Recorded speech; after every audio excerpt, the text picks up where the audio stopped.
You take out the free throws, and I think Houston scored like 7 points in the fourth quarter. What was the biggest difference for you defensively from what you saw from the third to the fourth? Well, the third quarter, we didn't guard anybody. I mean, they scored 40 points. They shot 78% from the field. They shot 75% from the three-point line. And the fourth quarter, obviously, held that team to 22 points. And they shot 16% from the field and 16% from three. So it wasn't really any adjustment we made. I think it's sometimes it comes down to effort, want to, fight, care. And that group that we closed with, I thought, they made the game interesting, which was fun to watch. What did you think you guys found in the fourth quarter? What kind of shifted? As I just said, the energy.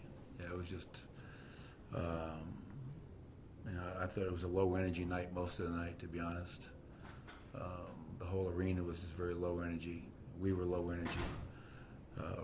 First half, we defended well. We didn't rebound. We turned it over too much. And then the third quarter, we came out at halftime and just didn't do anything on either side of the ball. And so what changed in the fourth quarter, once again, Harrison, for me, was just a dynamic shift in the energy and the fight. You know what I mean? I thought we found a group that was just out there competing. And, on a night when you're not making shots, you have to do other things. And I think that group that was out there, we got stops, we rebounded, we ran, we executed, and we made a ball game of it.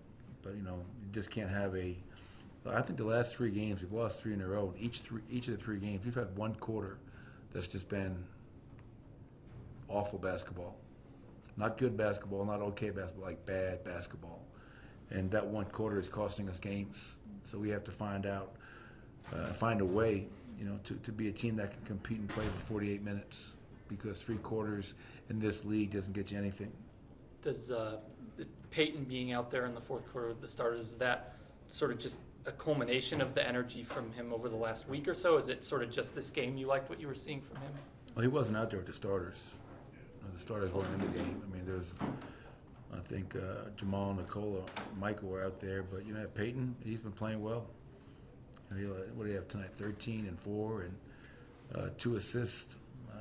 Couple of steals. So yeah, Peyton's defense, he can guard bigs, he can guard smalls.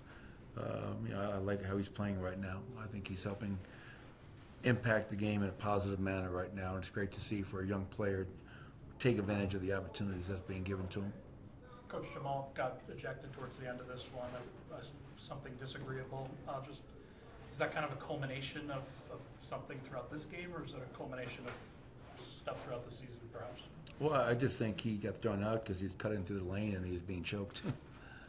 So if you have an arm around your neck and you're up here, I'd probably get thrown out too. So I fully support Jamal. You never want to get fourth quarter techs.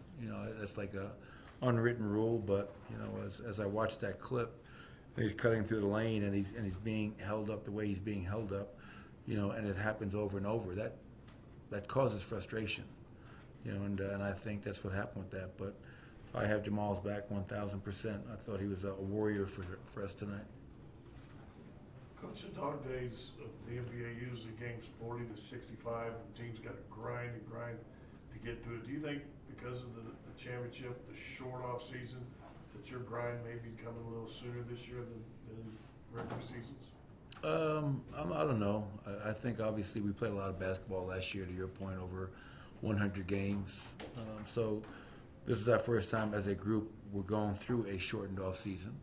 First time we're going through as a group with the fact that we're getting everybody's best every night. That team had not won a game on the road this year, and obviously we knew that was, and we hadn't lost at home. And unfortunately, they got their first road win, and we got our first home loss. But we're 23 games in now. We played, I think, more games than anybody in the NBA. So to follow up everything you talked about, then I think the schedule has been pretty harsh early in the season for us in these first 24 games. But with all that being said, we still have to find a way. We have to be better. 1 through 18. And again, as I always say, I'm the head coach of this team, and we've lost 3 games in a row. So I've got to do a better job of finding a way to help us play closer to 48 minutes than we have. You can't give up the second quarter in SAC, the second quarter in LA, 19-point deficits. Tonight, a 14-point deficit in that third quarter, where teams are shooting just a crazy percentage from the field.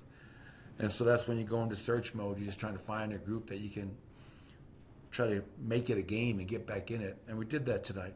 So you can take a little silver lining from that, but 3 losses in a row for us is unacceptable. And we got to figure this out. One more question? During the grind, like Scott was talking about, do you think Nikola wears it just a little bit more because of the physical demands and perhaps the responsibilities that he shoulders so much night in, night out? I'm not sure. I mean, obviously, heavy is the head that wears the crown. And he's a lot is being asked of him every night. To score, to rebound, to defend, to play make, to be a leader, and he's never shied away from it. And that's one thing I love about Nikola. He didn't play his greatest game tonight, but he was out there fighting. Never quit. Jamal never quit. That's what I love about those 2 guys. 2 guys that have been here, won a championship, but they competed to the very end. And when you have guys like that, you have a chance every single night. But I got to find ways to maybe get Nikola some rest and lessen his burden. But knowing him and how tough he is, he won't want that. He won't even want to hear it. So we have an opportunity to go on the road now for 2 games and try to figure out our road woes. And these are the times where we have to stay together. It's really easy when you start off 9-2 and things are great.